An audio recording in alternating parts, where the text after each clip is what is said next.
No Limit Texas Hold'em is the Cadillac of poker. You don't happen to have $8,000 on you? Oh, no, we don't use money in heaven. Comes in pretty handy down here, Bub. Oh. You just won $1 million! You're making a run at it, aren't you? Rolling up a stake and going to Vegas.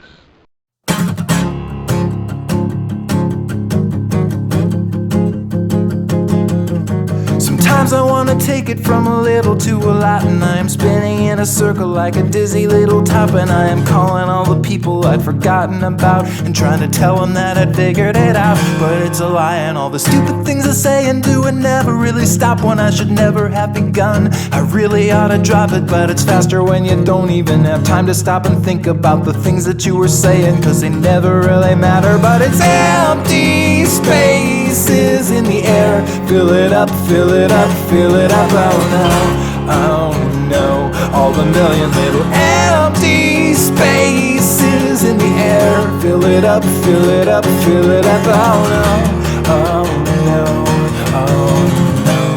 But I never was a fighter, and I never was a poet, and I never was a writer, though you never really know it, cause I'm full of all the knowledge that you needed to know, and I will share it if you're ready or not, because I know I heard that Jamie was a wicked fan and Timmy's dropping out, and all the other little things that I was thinking about, like how mosquitoes have malaria and dogs have lice. I could go on for half an hour, cause I hate to leave a million little empty spaces in the air. Fill it up. We got beautiful Red Rock Canyon. One of my favorite parts about Vegas. It's a dope spot with some spectacular views and hikes. So I've been thinking about ways to grow the channel, put a more personal touch on it, and give myself some uniqueness rather than just another poker vlogger. And doing research on growing on YouTube, being unique is something that you really need if you want to stand out. By nature, I don't really have an extrovert type of personality. If you look at someone like Ryan Frechette, the energy that he gives off in his vlogs. And I wanted to have sort of my own spin when it comes to poker vlogs. So I moved to Vegas in January of this year after hitting a nice 20K score in an online tournament in December. I've nearly doubled that since living here, which is under my goal for this year, but I attribute that a lot to my own fault and scheduling and when and where I put in the volume. So if you've been following me, you kind of already knew that stuff. What's the big deal? Well, pretty much nobody knows that I'm also homeless. What? Yeah, I know, right? Why be homeless if I'm a winning player? What about food? What about hygiene? What about why? What the what? Right? Well, the first few months I lived here, I was living in a pretty nice house with a good friend of mine, paying probably above average for room and board, but it was a nice part of town and I didn't really mind it. Then, after a few months, long story short, my roommate was set to be deployed overseas, and he wasn't comfortable with a poker player being left with the house, whether that was rent or whatever. Anyway, I'll spare the details, but moved out, put a good chunk of my things in a storage unit, the greater necessities in my car, and that's been my life for the last 4 months. For food, I keep a lot of non-perishable items. I can get ice at any casino at any time to keep things that need to be kept cold. If I'm not staying over with friends, I can keep my AC running in my car for 10 hours for about $3 a night, which is how I survive the summer, obviously. For internet, I have unlimited data on my phone. Plus, there's Wi-Fi all over Vegas, so during the day it's like a Starbucks or inside a casino, or you can actually get a pretty strong signal from a lot of the parking garages. As far as hygiene goes, I go to the gym. I'm a member of a gym that is 24/7, has lockers, showers, the whole shebang. So that's a good reason to always be going to the gym, even if it doesn't look like it. For laundry can be done pretty cheaply at a lot of coin laundromats. So that comes to the how of how I'm living. I'm sure a lot of you are still wondering about the why. Pretty unorthodox, right? Yeah, so why? Well, first of all, I discovered really how little time I actually spend at home. I don't really play a ton of video games. I used to play more online, but that volume went down substantially since moving to Vegas. We didn't have cable. If I wasn't out playing poker, I was out hiking like this or doing something else.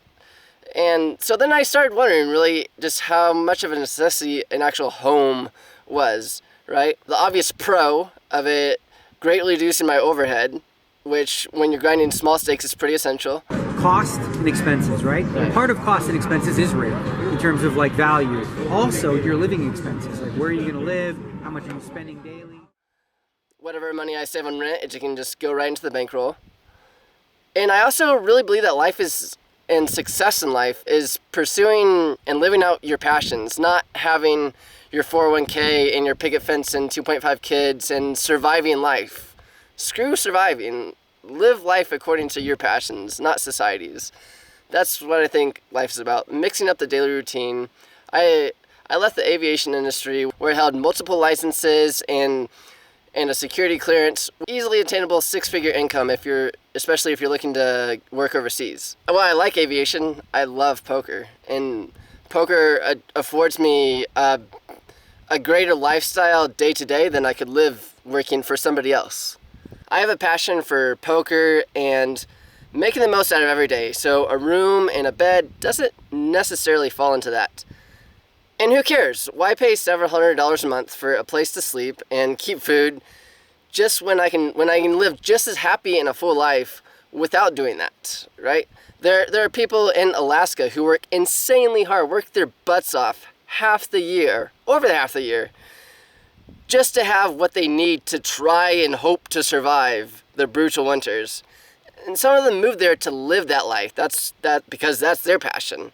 You look at someone like Fedor Holtz, who accomplishes a tremendous amount in his career, and now he's just looking to live life pursuing his passion. He still likes poker, but he doesn't have to grind it every day now. I'm not the first person to do this either. Faraz Jaka, who's a pretty well-renowned pro with millions in earnings, I'm not certain if he's still homeless, but at least a couple years ago he was. I'll link the CNN video from it a couple years back.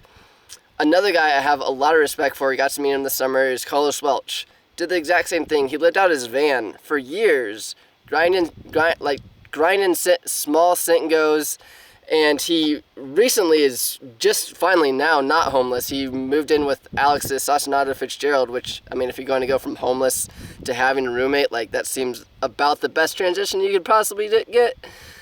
But anyway, so yeah, that's me and my life right now. Probably going to write a Poker News article about this, and I'll link it below if they publish it. Feel free to ask any questions. Clearly, I'm not really concerned about fitting in with the norms of society. The reason I really haven't made this public until now was I was just debating the value of having it out there. I think having a vlog and having this unique perspective on it, I think there's probably more value in having it out there than not. So here it is. Otherwise, I wouldn't make a vlog about it, right? I'm happy to answer any questions or comments you guys have. I can already, what's that? Oh yeah, that'd be the trolls cracking their knuckles for how broke a guy must be to be playing 1-2 and be homeless. I appreciate the good trolls. Just keep it clean. That's really all I ask. And that's it. Thanks for watching. Like up, sub up, comment down. Peace. I just had to figure out how to get down from here.